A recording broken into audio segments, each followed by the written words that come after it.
Minister Rob Nicholson to join us tonight, but they did not return our calls. I'm here with criminal defense lawyer David Rose. We're joined on the phone from Vancouver by Steve Anderson. He's from SaveOurNet.ca, and welcome to both of you.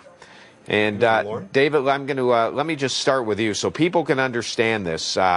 It's not quite as Orwellian as people are talking about. However, the new proposed legislation would allow police to go to an internet service provider and find out your name, your address, your email address, even issues what website you may be on. Don't think that's actually what the proposed legislation has at the initial phase. The initial phase seems to have a select group of officers who are able, on a request, to go to an internet service provider to get very basic information, such as name, address, email address. Right.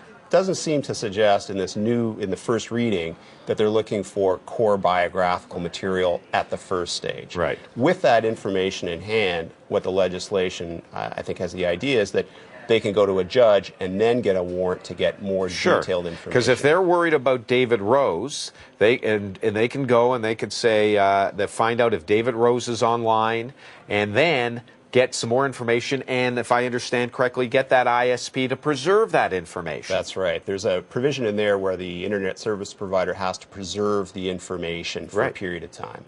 All right, Steve. So I know your group, and I've read part of your blog. I'm going to assume you're not really excited about this legislation.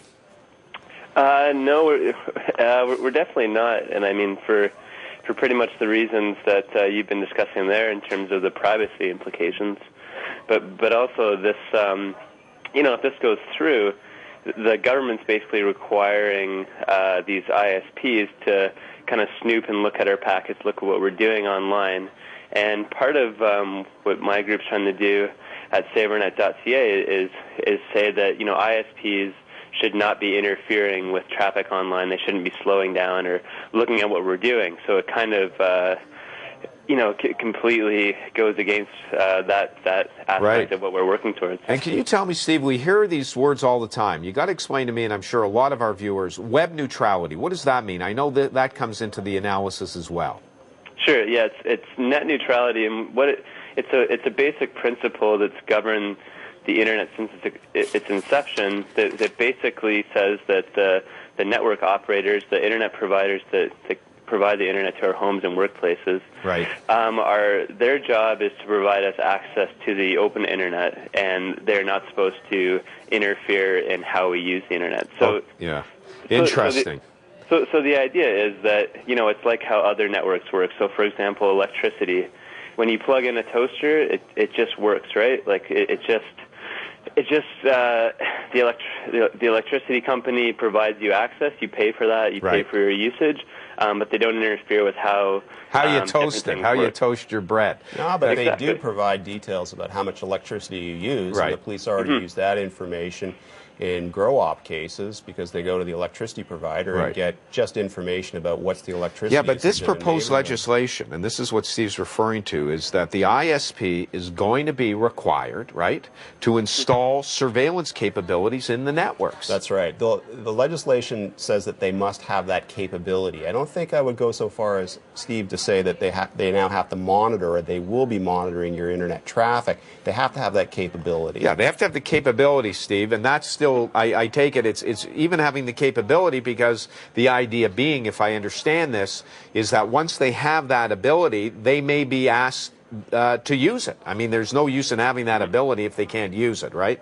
Yeah, and I mean, it's not a direct consequence that we'll lose, net neutrality over this. But I mean, if the government's asking them to install this equipment, and then they're saying, well, okay, we're going to install it, but we're also going to use it for managing traffic. It's hard for the government to then go back to them and say, no, you can't use it for your own business. You have to only use it when we ask you. Like, it kind of weakens the case, or the government's case, for net neutrality. All right, now let's go to another part of this proposed bill, and that's it. Okay, so now the police say, we want you to preserve this data, right? And they could go to court, and if I understand the legislation, and get the ISP to preserve the data. Yeah, judge's order, they have to get it in order to preserve it, which only makes sense because there's not much use in going back to them after they've got a warrant to find out that the data's been erased or it's been replaced by other data. In other words, I think the internet service provider has to know what it is that we're trying to keep here. Right.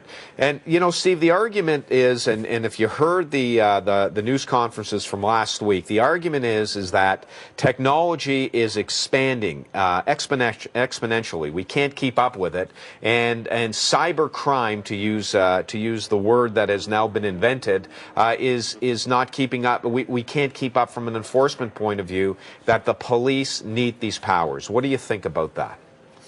Well, I understand the concern here, and I mean, it's all about striking the right balance here in terms of the police powers and preserving privacy online. But the question is, have they strike the right balance here? And I think they're going a little bit too far by enabling the ISPs to and kind of enabling them and basically forcing them to install this equipment and allowing the police to ask them to preserve data on us. Like, I think that most Canadians are uncomfortable with that, and I think that is a concern that the Conservatives should think hard about before passing this. Well, that's of course what we're going to hear from everyone. And just before I go to the break here, David, so let me ask you this: do you have any problem if you were online? I understand you may be a Facebook user. I don't know, but if you were online, would you have any problem at all of the ISP alerting the police that David Rose of this address, of this IP address, is online right now? Well, without a judge's order, I would have a very, very great difficulties, on that basis, because I think you're right. That amounts to a private individual monitoring my email traffic. But I think what the government's trying to do here, and believe me, I'm not usually the one to apologize for the government by any stretch, but what they're saying is that you can get all of that information if you get a judge to order it. Right. It's, as they but call I thought, but I just want to be clear here, so we're all on the same page. Before I go to the break, name, address, IP address, you don't need a judge's order, according to this proposed legislation. That's what I mean. Yeah. That's right. But that's not necessarily anything that's telling about your individual. No, but still. The police do not need a warrant, nor do they need, reasonable grounds to ask those before questions. Asking for this information. All right, so that's the issue tonight, and that's what we want to hear. Interesting what Steve was saying before about he doesn't think Canadians would be very excited about this. Well, let's find out. Legal Briefs is interactive, of course. Want to hear from you, your questions and your comments. Here's how to reach us within Toronto. You dial 416-872-2724 from anywhere in the country. You call us toll-free 1-888-863-2724. And if you are on the internet tonight and you'd like to send your email to us, we will tell your name and we will read it. Send it to legalbriefs@cp24.com. We'll be right back with your calls and questions. Stay with us.